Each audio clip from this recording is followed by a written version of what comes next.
So what we're going to be talking about is this idea called creating limbic sparks and some best practices that you could bring into your work and into your brand and into your business.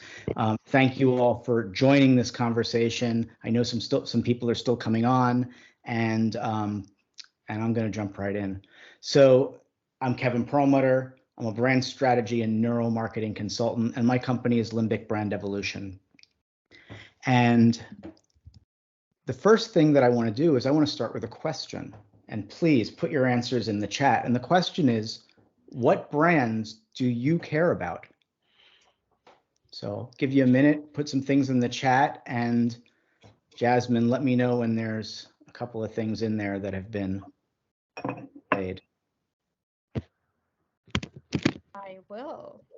Thank you. Yes, so Anna comes with Google and Microsoft.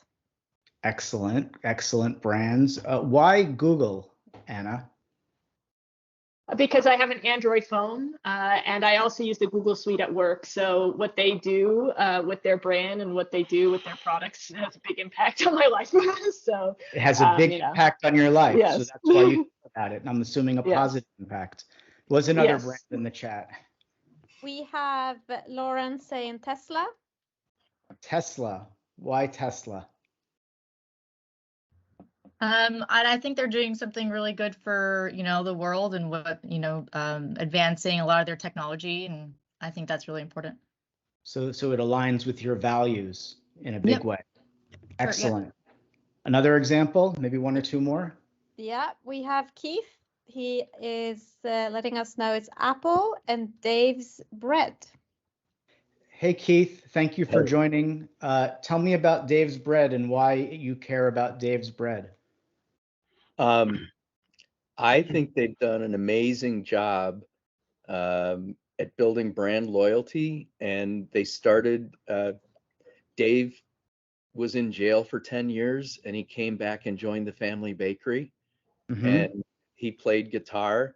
And so now when you buy his bread, they tell the story of how he straightened his life out and he's into rock and roll, and they've got hearty bread. And I just think, to be able to pull all of that together is a pretty amazing brand. And they're charging now $7 for a loaf of bread. And they have a great icon on the label with a guy playing electric guitar. Right. So excellent. Anyone else? One more example of a brand. Yeah. We do. We have Jonathan, Positive Intelligence, PQ. Okay. All right, it comes from a book by this guy, Shiraz Sharman, and it's this methodology of positive intelligence. I'm currently taking a course on it, and it's the prominent app on my phone now. So it's a daily interaction, and it really aligns with kind of my self-improvement and other goals. You're being seen. Okay, so you don't need. So there's so many things, the interactions that I have with it, and even the I don't know, Kevin, it reminds me some of the graphics that you use in your website are very similar in color and feel and connection that I get from it. All right. I don't know who's around first. I might have to call my lawyer. Right. Okay. So thank you for sharing those brands. Welcome to some people who just jumped in, Eileen and Ted and Laurel. Thank you for being here. We are talking about creating Limbic Sparks, and we just had a round on what brands people care about. And I'm going to share with you some brands that I care about. I care about Bose because I come from that music space. I want high quality audio without spending a fortune on professional gear. And I've had several products, and some of them, after an incredible amount of wear and tear, I brought back to the store, and they were replaced for free with no questions asked. And they've earned my loyalty both on product quality and customer service. I care about Ben & Jerry's, an incredible brand, amazing flavors, awesome brand identity, product naming, fun, but they're also pioneers when it comes to corporate social responsibility and taking on topics like racial justice and many other things related to the environment. So aside from that, and the fact that I love to be in Vermont, where they're from, that's a brand that I care about deeply. I'll tell you a brand that I don't care about, and I won't actually name the brand, but I will say it is my former accountant. This is someone who did not align with my values, did not provide adequate levels of customer experience and service. And I decided it was time to move on because it was not creating the Limbic Sparks for me that I need in a relationship with someone who I'm paying for a service. So this idea of creating Limbic Sparks, I'm going to talk a lot about it. I'm going to reveal the mystery of what Limbic Sparks is all about. And I'm going to start with this one question that comes back to the original question. And this is the question that I focus on in all the work I do with all of my clients at every single stage of the process. Why should people care about your brand? With an emphasis on care.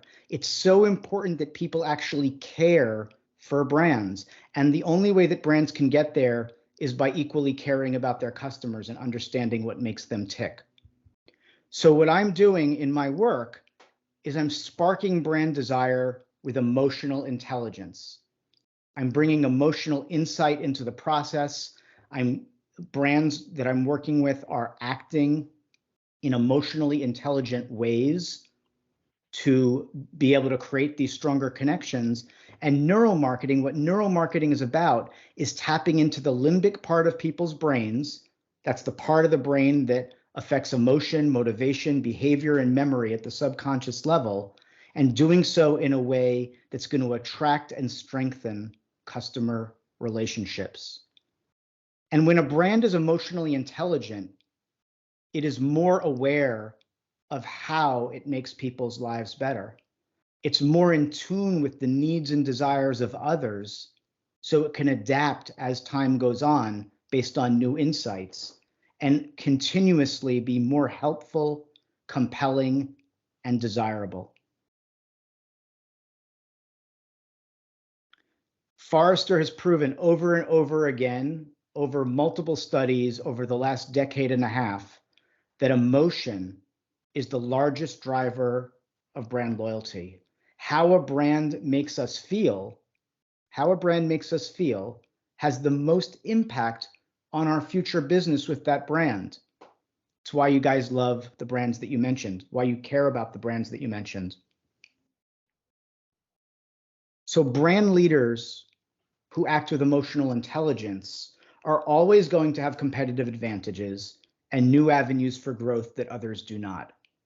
And it's because they understand their customers intimately. They understand the people who they're trying to reach and attract into their brand, and they're serving them in ways that feel like it was designed with them in mind. And that always leads to new opportunities. There's been a lot of talk over the last 3 years about how brands survive through COVID. There's talk now about how brands will survive through a recession. And what's most important in my mind at these moments is to focus more deeply on the people you're trying to reach and understand how their lives, their businesses, and their needs are evolving, and adapt your services to serve them. And if you can do that, you're always going to have these competitive advantages and avenues for growth, and you're going to be able to prioritize your spend against what's most important to the people you're trying to reach. So let's talk about creating Limbic Sparks. How do we go about creating Limbic Sparks? Well, it starts with an understanding of how we think and make decisions. And the fact is that people react more than they think. Our brains operate first and foremost, the system 1 part of our brain, the limbic part of our brain, the subconscious level, where up to 95% of decisions are made that we don't even know are happening. Our brains can't handle all the decisions that are made every single day at the conscious level. We're making instantaneous decisions, we're having reactions, we are interpreting things, and we are behaving as a result of the way our brains interpret things at an instinctive level. And everyone could please mute, that would be so helpful. The limbic part of our brain actually guides emotion, motivation, behavior, and memory, and it does so at this non-conscious level. And what happens after those instincts happen is things get kicked to the conscious part of our brain, the things that we actually need to think about. My good friend, Dr. Cyrus McCandless, PhD, neuroscientist, mentor of mine, and good friend, says that our brains are brilliant summarizers of experiences. It has to, because so much is happening in our brain at any given time, we can't keep track of it. There are reactions that we're having that occur in the first half second or the first 500 milliseconds of an interaction. This simplifies our thoughts and decisions. It sets the tone for our feelings and behaviors, and we often choose the path of least resistance. We're going to move into situations that are easy and avoid situations that are complex. So this is what creating Limbic Sparks is all about. It's taking on board this insight and many other behavioral science and neuromarketing type insights, and it's getting to the heart of what people care most about. It's finding that intersection of emotional motivation and identifying where emotional motivation is going to spark brand desire. It's about understanding not only what your brand is about and what it's doing in the world to make people's lives better, but what your audience needs, wants, and desires, and how you can affect them feeling happier, more successful, challenges overcome. And in my approach to this, I look at these things very separately. I don't put them together till later in the process. I don't want to be focused on what the brand is about in the spirit of trying to solve a customer issue. And I don't want to focus on what the customer is about in the spirit of how can I connect them with this brand. It's important to look at these two things separately and then find the natural intersection of where brand and customer could meet to serve each other well and create these limbic sparks. Leaders of desired brands are more successful because they understand and address what people care most about. This is super important. They're successful because they spend time understanding the people who they want to reach and then adapting their approach, their communications, their offering, their customer experiences to be sure that it fits perfectly with the type of people who they're trying to reach and what they care about. You're not talking over them, around them, or behind them. You're actually speaking to them in ways that feel almost personalized. So there are 3 steps that I deploy to create Limbic Sparks. One is I help brands focus. I help them clarify their motivating purpose, what it is that makes them unique and desirable, what they are motivated to do in the world that is making people's lives better. And I help them articulate that in a incredibly motivating and way that just feels like something that people want to attach themselves to. But that would be incomplete if I didn't marry it with helping them connect. And helping them connect is about understanding what makes people tick. It's about understanding what people need, want, desire, their unmet needs, their unarticulated needs, how they want to feel during an experience. And by strengthening the connections that brands have with these people through this emotional insight and designing experiences and communications that evoke the way they want to feel. These 2 pieces, focus and connect, form a foundational strategy that helps a brand evolve. It helps them create communications, brand experiences, product and service offerings, how they describe their product and service offerings, all in ways that address what people care most about. So let's take this down one more level. For those of us who are in the marketing and branding space, which I'm assuming is most of us on this event today, We need to think about the creative brief. The creative brief is where you get down to the words that are going to inspire the creative people, the producers, the event designers, whoever they are, to create brand experiences. And how do we make sure that that creative brief is doing the job that it needs to do? Well, I'll tell you that creative briefs that have been around for a long time are broken. The typical creative brief that we're used to using is broken. It comes from a time when television advertising was the primary vehicle and customer experience wasn't even on people's radar. And because of that, it's sending creative teams down the wrong path and not providing enough of the right information. So what do I mean by that? Well, first of all, you want to have a creative brief where everybody wins. And there are lots of perspectives coming from this coming into this creative briefing process. The client team perspective is there's a lot riding on this. By the time the client is ready to brief an agency or an experienced designer or a writer for messaging, there's a lot riding on it. They're all ready to go. They want the work. When are we going to see the first round presentation? The creative team is sitting there waiting to anticipate this brief. And what's on their mind at that moment? I hope this doesn't suck. And the reason why they're thinking that and what they mean by that is, I hope this is a good brief. I hope it provides me with the kinds of insights that will enable me to do great work. I hope it'll give me the freedom to really truly solve a client's challenge in a way that will not be overthought from a corporate perspective, and not be successful because of all the constraints and inputs that are less than helpful to the creative process. And the consumer perspective is what's in it for me. They're not sitting around waiting for your brand to show up. They're not sitting around waiting for your brand to speak. They want to know what's in it for them. And if it doesn't answer that question, then it's going to be less successful in engaging them and earning their loyalty and sparking desire. So the creative brief needs to change. We need to flip the perspective on the creative brief. It needs to go from about us or about the client to for you, for the consumer. Lots of creative briefs are filled with proof points and reasons to believe. And honestly, that's the wrong perspective.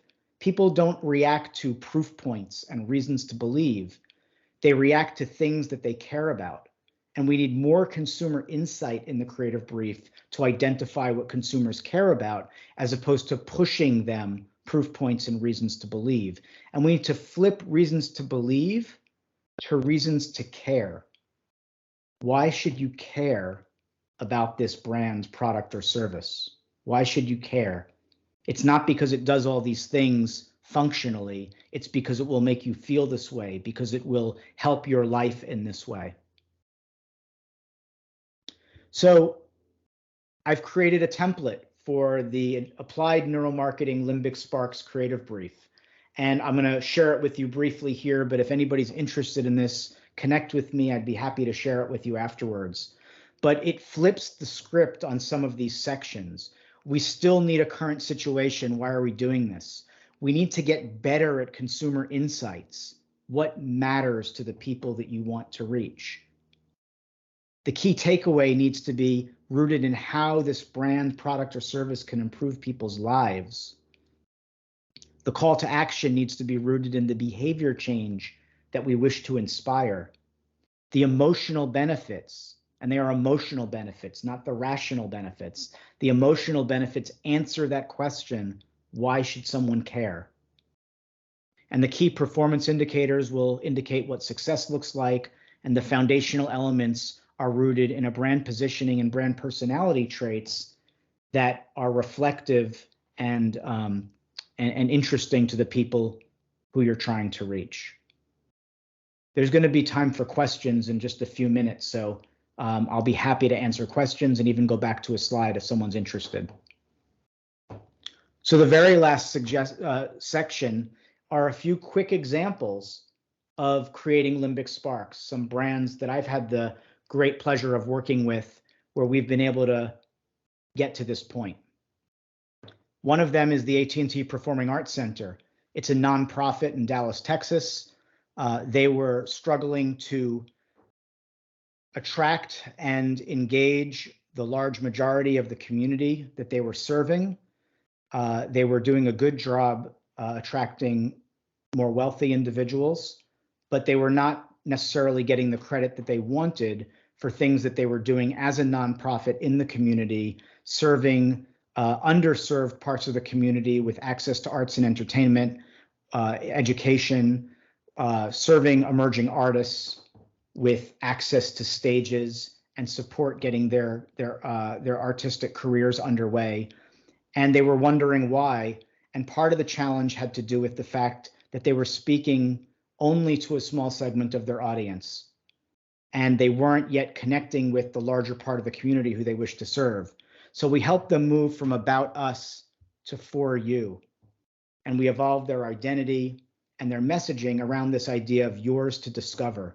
They went from staging the amazing, which was about them, to yours to discover. And they started talking about benefits for all parts of the community, all the different groups that they were serving, and giving them ways to discover the performing arts like never before. Another client that I have the chance to work with is called SmartLinks. And SmartLinks is a SaaS platform in the healthcare space that helps with workforce management of nurses and support staff in medical facilities. And when they came to me, they were struggling because their brand was unclear. They weren't able to convey succinctly what their brand was all about. And they were using a fair amount of industry familiar words like human potential, optimized, and it wasn't getting the message across. So we worked to understand what they do well. We also worked to understand what their audience cares most about. And we went from unclear to motivating. We came up with two solutions as the foundation of what we did. One was we gave their brand name a descriptor, healthcare workforce platform. It clearly identifies what the brand is and what it does and who it's serving. And secondly, we boiled all of their benefits down to a single two-word statement, radically simplified. When medical facilities, healthcare facilities bring SmartLinks solution into their world, it radically simplifies their entire operation of workforce management. Another example is a company called ServiceBite. They're a managed IT services company. And basically they're on-call retainer-based help desk support for small business owners. And they were having trouble connecting as well because they're in a space that's very crowded. They have all the same benefits of many competitors in their space. And what we were able to do for ServiceBite was help them not only identify what makes their style of service and values unique in their marketplace, but to hone in specifically on the benefits that their small business owner clients and prospects care most about. And it's not necessarily the services they provide, it's the way they provide service. So we took them from what they do to why people should care. And we described them as a managed IT services made simple. And the tagline is, we do our thing so you can keep doing yours. And we went further to help them with the website and sales materials and really identified the benefits and face forward with the benefits right at the top. We're always on for you, always on, easy to reach, rapid response, the always on help desk, 100% accommodating. We're going to come to you. You can come to us. We can do it remotely. You're going to schedule on your terms, and proactive IT strategies. We do our thing so you can keep doing yours. And the last one I'll bring up. Hi, Leslie. Leslie Koppel is on the line, Executive Director of Rise, a nonprofit in Central Jersey that I'm proud to be a board member of and do some pro bono brand development work for. Rise, when I joined Rise 2 years ago, the approach was somewhat functional, somewhat corporate, and it needed to be refreshed. And I was so glad that Leslie agreed. We went from functional to emotional. When our community is challenged, we rise, make real change in someone's life. We brought in photography of the people that do the work, the people that are affected in the community that we serve. And we really emphasize the emotional benefits so that we can convey what we're doing in the community, inspire people to participate, inspire people to volunteer, to donate. And this has had an incredible impact on the way Rise is perceived in the community that we serve. Great brand experiences are largely emotional and don't happen by accident. They are actively designed. Greg Hurd is a good friend of mine and head of brand identity at design at a company right now, and I've worked with him many times over my career. This is such an important statement. We need to get to the heart of what matters most to people, and then we need to actively design brand experiences, communications, customer experiences, products and services, so that people fall in love with the brands that we are responsible for. I'm going to stop now for Q&A, but before I do that, I want you all to know that you can reach out to me if you're interested. I'm at limbicbrandevolution.com. You can check out the Emotional Intelligence blog, where there are articles that I've written for Branding Mag and many other things, and podcasts that I've been on. And maybe one day when we get the video, this will be on there as well. You can listen to the Let's Talk Limbic Sparks podcast. You can sign up for an occasional inspiration email. And you can use the Meet with Kevin link to schedule some time with me. Jasmine, Anna, thank you. That's what I have, and we can start Q&A if you'd like.